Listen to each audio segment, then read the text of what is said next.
Ada pidato Dinda Anis yang dimuliakan Allah dalam pidato yang kemarin meluruskan jalan dan menggelar keadilan. Kalau tidak salah begitu. Pertanyaan seriusnya, luruskan jalan yang mana? Karena tugas pokok presiden menurut alinea keempat Undang-Undang Dasar 45, salah satunya mencerdaskan kehidupan bangsa. Dalam mencerdaskan kehidupan bangsa, itu adalah programnya mestinya ASI. Bagaimana penelitian dari Monash University, 73% rakyat Indonesia yang muslim tidak bisa baca Quran. 75% tidak sholat. Lalu bagaimana mau mencapai masyarakat yang berkeadilan, menggelar keadilan untuk mencapai keadilan sosial, sementara tidak ditopang rakyat Indonesianya tidak sholat 75%. Maka logika hukumnya di Indonesia seharusnya berlaku ketentuan-ketentuan hukum-hukum Allah. Itu logika hukum. Kalau tadi yang dari TNI ngajarin tentang Panglima TNI, ini lebih dasar negara Republik ini tauhid.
Bismillahirrahmanirrahim. Assalamualaikum warahmatullahi wabarakatuh. Giliran kita 2 menit nggak fair ya. Tapi ya mudah-mudahan substansinya kecapai. Ada pidato Dinda Anis yang dimuliakan Allah dalam pidato yang kemarin meluruskan jalan dan menggelar keadilan. Kalau tidak salah begitu. Pertanyaan seriusnya, luruskan jalan yang mana? Kalau mengacu ke Al-Quran, yang sering kita baca setiap hari, Al-Fatihah, Ikhdinas siratal mustaqim, siratal ladzina an'amta alaihim, khairil maghdubi alaihim waladdallin. Jadi jalan yang lurus itu adalah jalan orang-orang terdahulu sebelum kamu. Siapa? Ya orang tua kita, orang-orang tua kita sampai kepada Rasulullah. Bukan jalan orang-orang yang Allah murkai dan lagi sesat. Nah, kita harus mengacu kepada sejarah. Dan untuk itu Dinda Anis sangat cerdas, saya lihat mampu memahami itu. Jadi kalau mau mencapai jalan yang lurus yang tiap hari kita baca dalam sholat, jangan ikuti yang bukan Rasulullah sampaikan. Itu mutlak. Kalau enggak musyrik kita. Dan pasti dimurkai oleh Allah. Lagi sesat. Yang kedua, poin pentingnya adalah jalan yang lurus itu Rasulullah diajarkan oleh Allah dalam surat Fatir. Mohon diingat surat Fatir ayat 29. itu programnya ASI. A-nya Al-Quran, S-nya sholat, I-nya infak. Program ASI ini mestinya yang diajarkan buat rakyat Indonesia. Karena tugas pokok presiden, menurut alinea keempat Undang-Undang Dasar 45, salah satunya mencerdaskan kehidupan bangsa. Nah, dalam mencerdaskan kehidupan bangsa, itu adalah programnya mestinya ASI. Bagaimana penelitian dari Monash University, 73% rakyat Indonesia yang muslim tidak bisa baca Quran. 75% tidak sholat. Lalu bagaimana mau mencapai masyarakat yang berkeadilan? Menggelar keadilan untuk mencapai keadilan sosial. Sementara tidak ditopang rakyat Indonesia-nya tidak sholat 75%. 73%-nya tidak bisa baca Quran. Bagaimana tercegah keji dan mungkar? Kan tidak mungkin. Nah, breakdown-nya tentu itu harus dalam sistem pendidikan yang kita tidak menyadari sampai hari ini kita dibuat sekuler dan bayar.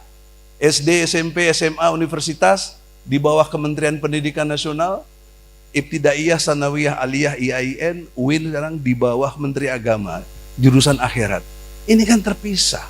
Padahal doa kita Robbana atina fid dunya hasanah. Ya, dan dunianya baik, akhiratnya baik. Bagaimana mau akhirat baik kalau dunianya kita tidak menegakkan hukum-hukum Allah? Waktu gubernur bisa dipahami lah. Belum ada pergub atau perda yang berdimensi untuk bagaimana penegakan syariat Islam. Tapi kalau udah jadi presiden, tidak bisa dimaafkan lagi karena sudah paling berkuasa, nomor 1 dan punya peluang untuk itu. Karena yang membuat hukum di negeri ini adalah presiden dan DPR menurut pasal 5 ayat 1 dan pasal 20, 21 UUD 45. Nah, poin pentingnya adalah dasar negara Republik Indonesia pasal 29 ayat 1 berdasar kepada ketuhanan yang Maha Esa. Dan Tuhan yang Maha Esa itu adalah Allah. Di alinea ketiga, berkat rahmat Allah dinyatakan kemerdekaan bangsa Indonesia. Maka logika hukumnya di Indonesia seharusnya berlaku ketentuan-ketentuan hukum-hukum Allah. Itu logika hukum. Kalau tadi yang dari TNI ngajarin tentang Panglima TNI, ini lebih dasar negara Republik ini tauhid. Tapi kita selalu dibenturkan dengan kadrun, dibenturkan dengan politik identitas. Itu tidak benar. Termasuk Anies keturunan dari Yaman atau apa, dipersoalkan. Dia nggak mengerti tanggal 9 Agustus 1945 sudah ada resolusi tidak lagi bangsa Arab itu bukan termasuk bangsa Indonesia. Ada. Bahkan disepakati oleh Soekarno dengan Chu Enlai waktu itu. Jadi beda dengan Tionghoa. Kalau Tionghoa tidak dimasuk sebagai bangsa Indonesia. Dia punya 2 keluarga negara. Kalau orang Arab udah selesai. Dia orang Indonesia. Tapi tetap dibully sedemikian rupa.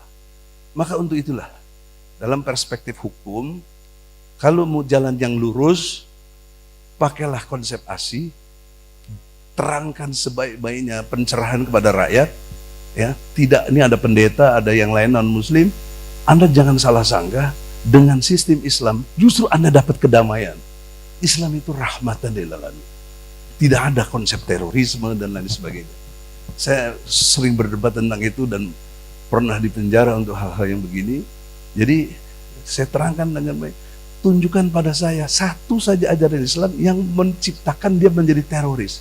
Tidak ada. Senyum aja ibadah kok. Nyambut tamu ibadah. Apalagi nolong orang bayar sedekah ibadah. Masa pasang bom sembarangan boleh? Kan nggak benar. Ini by design. Karena ada programnya, ada uangnya, ada biayanya untuk menternak terorisme itu.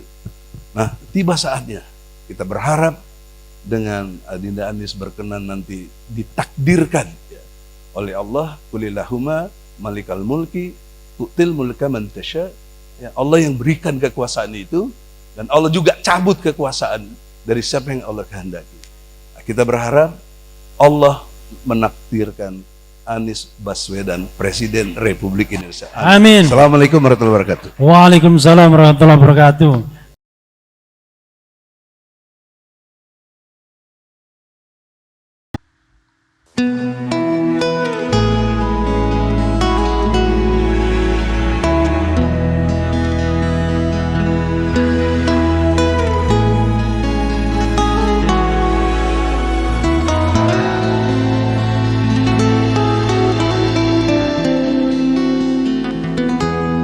Ketika matahari hanya di atas kepala, panas melelehkan. Ketika keadilan akan ditegakkan di hari akhir zaman.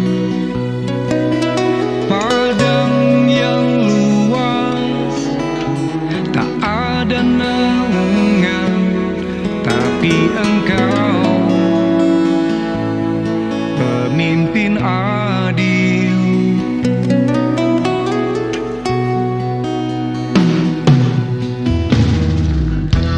Setiap manusia adalah khalifah di muka bumi ini. Engkau khalifah dari khalifah, kau dinaungi, kau dirahmati. Tapi engkau khalifah dari khalifah, kau dinaungi, kau diselamatkan. Oh, dari hari pembalasan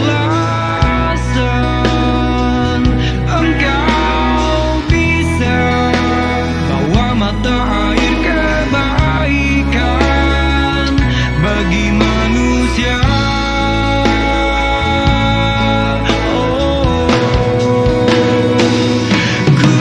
Kuasamu juga bisa menenggelamkan umat manusia.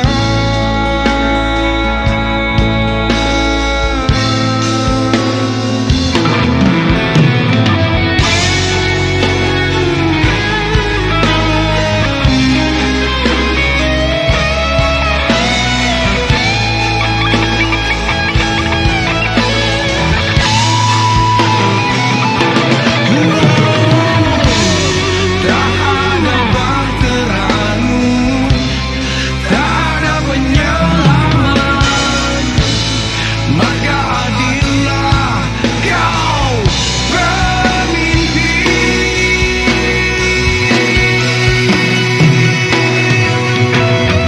Engkau khalifah dari khalifah, kau dinaungi, kau dirahmati. Tapi engkau khalifah dari khalifah, kau dinaungi, kau diselamatkan.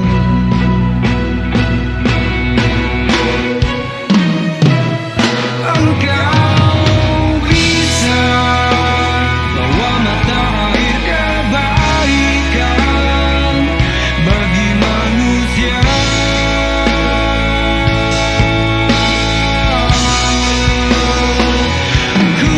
Kuasamu juga bisa menenggelamkan